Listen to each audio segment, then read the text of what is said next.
In my sophomore year of high school, I took the wood joinery and turning class in the wood shop at my high school. For my final project in the class, I had about 3 months and a budget of $75 to work with. I decided to build an electric bass guitar. As a spoiler alert, I didn't meet the deadline or the budget. However, I did get a whole lot of experience in the wood shop, lessons on how to learn from mistakes, and at the end, a bass guitar that I could practice and play, one that I still play now. Here's the process from start to end. To start, I planned out what I wanted the bass to look like. I chose the body and neck to be made out of walnut, and the fretboard to be made out of maple.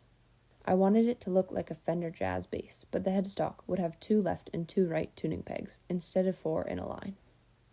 I sketched out a lot of prototypes, and then created a 3D rendering of the body in Rhinoceros 3D.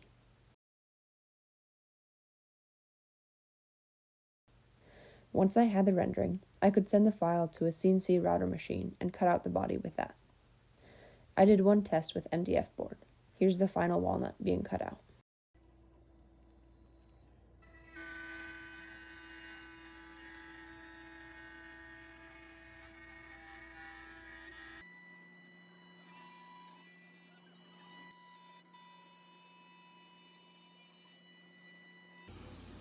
Then I sanded the body with a belt sander and random orbit sander to get the edges and top smooth. There's more that will need to happen with the body, but that comes later at the finishing stage.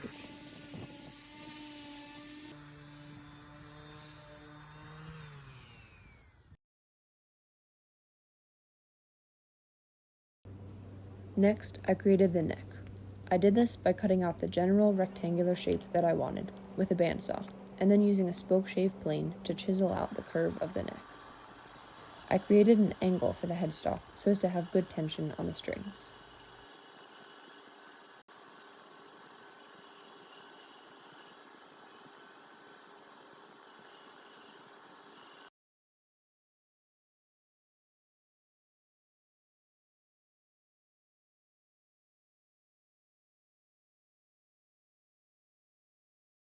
Once I had chiseled away at the curve and sanded it, I created the channel for the truss rod.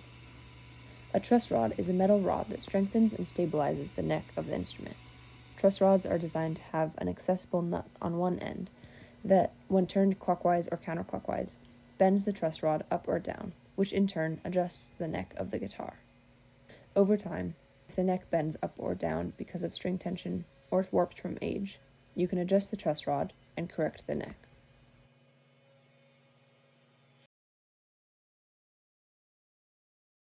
After the neck, I created the fretboard, which I then glued onto the neck. I started just by making the side dots. I drilled very small holes at each side dot fret, and then put steel brazing wire from the metal shop into the holes.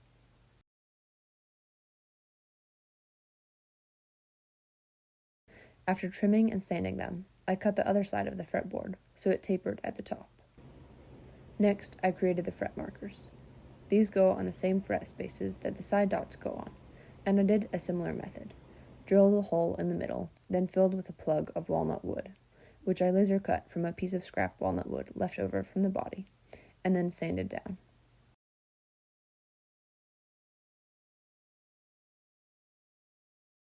To calculate where each fret would go, I used a website called FretFind2D, where you plug in the dimensions of the fretboard and neck, and it will tell you how far apart each of the frets go.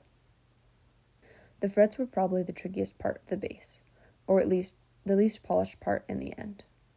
I sawed slots at each line and then cut the fret wire to the correct lengths, but a lot of the time the slots weren't sawed deep enough and so the frets weren't flush with the wood. When I was waiting for the extra fret wire to come in the mail, I glued the fretboard to the neck. You can see the truss rod in the middle of the neck here. I covered it with a piece of tape so the wood glue wouldn't glue it to the neck. This part is pretty tricky to clamp, so I had to get help holding everything. Because I had no experience with instruments before this, I hadn't known how precise the frets needed to be to prevent buzzing, so it took a lot of time later on to sand down the frets so they were all even, and even then they weren't perfect.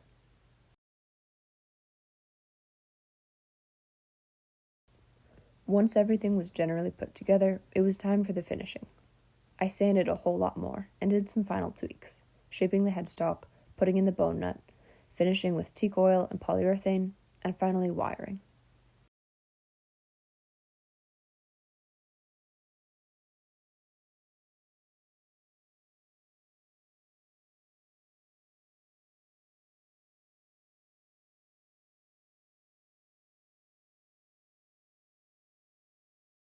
I wired it with a jazz bass wiring kit from StewMac, which is often used for bass guitar kits or replacing the wiring of pre-made basses, but works well for building your own bass as well.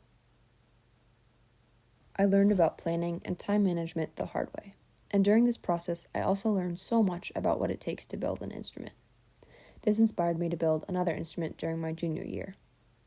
Since the first month of woodshop class in 10th grade, I've fallen in love with building and creating things in the shops.